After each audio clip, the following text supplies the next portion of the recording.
Hi, I'm Dana Gasparini, and welcome to this segment of Penn Voice. I'm joined today by my good friend, Bart Charlow, who's the CEO of Samaritan House.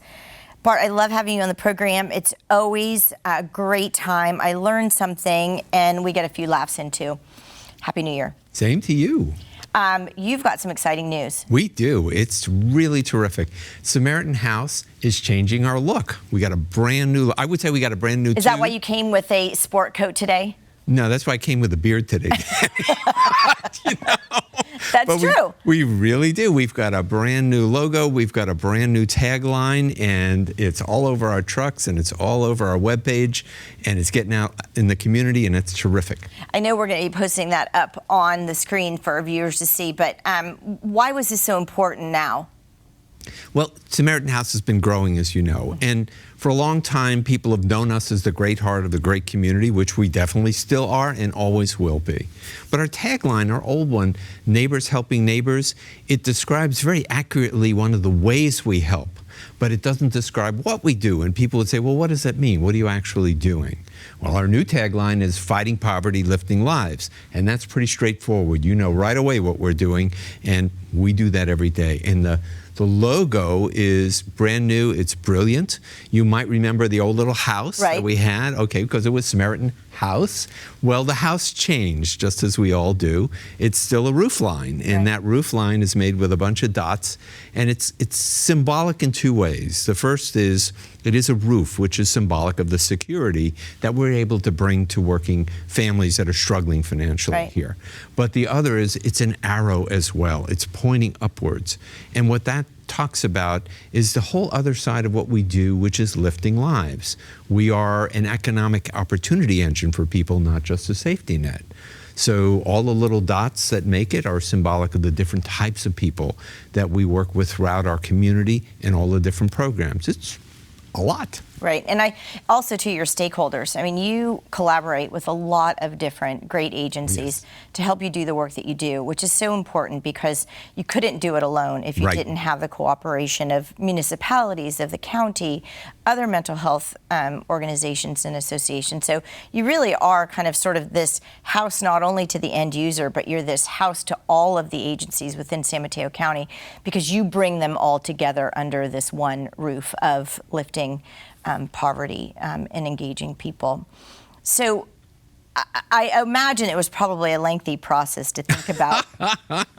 Well, it was an involved process, I'll tell you that. I mean, anytime an organization, while physically it's about a graphic or a logo change, but it's really about your culture and what you're doing differently, and how do you translate that into 4 words, color, and a graphic. And so I'm sure that this process took a long time, a lot of thinking, and a lot of people who... who stand up and say, I don't want to give up the old vision, because that's what I know and love and hung on to, but realizing that there is this new vision and what you're actually doing in the community. Yeah, and I think the folks who are involved really feel enthusiastic about it. We use words like tagline out in the world, but what it really is a rallying cry. It says, get with it, get with us. You know this needs to be done. We can do it. We can fight poverty. We can lift lives. And we do it. We do it all the time. And that brought people together. There's a lot of interest in that these days. People ask about homelessness. Well, we are central to homelessness prevention for this county. Both what we do directly and with all our partnerships, as well as the backbone services we do that help other agencies do their work. And that is the key, is what can we do? We still house people, help them get housed. We still clothe children. We still feed people by the many thousands. You know, we did almost 1,400,000 meals last year and growing each year. We still do financial empowerment services, which helps people learn the tools of being financially self-reliant. We do all of that. But the way we do it, and that we do it as an effective package, is what we wanted to communicate to the world. I'm very excited about it. You should be. It's a great inspiration for a lot of organizations to think that we have this ability to look forward and to become a new identity while keeping the core values, the core Yes. programs intact. And I think that's really important, because when we think of new identity, or we think of a new logo, or we think of some new vision statement, people think, well, what's going to happen to the core programs? Nothing. They're here to stay. They're stronger than ever. Right. It's about how do we encompass the complexities today of poverty. And what I appreciate most, Bart, is you're not hiding from the word.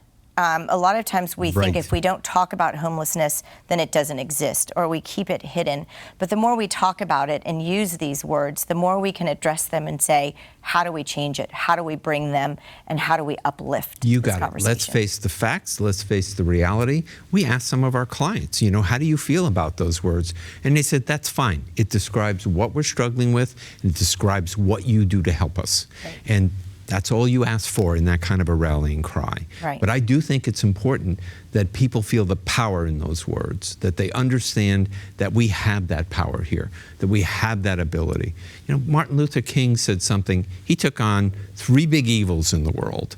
He took on militarism, he took on racism, which is, of course, what most people know. But he also, in a very decided way, took on poverty, which feeds into racism like you wouldn't believe. Right.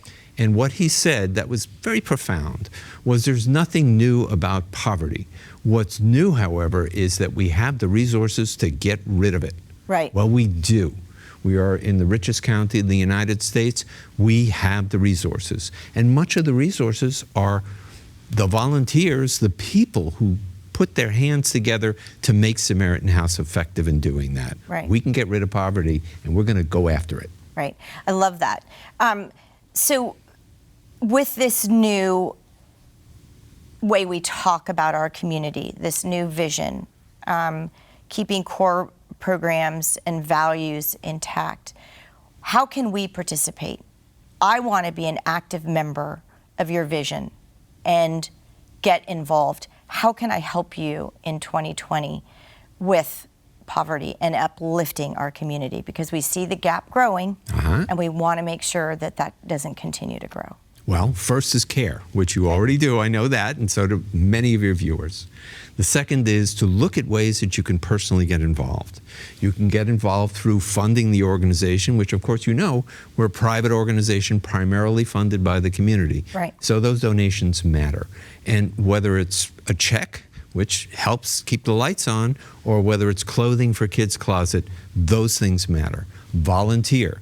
You'd be surprised at how many different roles we have for many different skills. So you don't have to be a doctor working in our clinic, so there's plenty of room for that.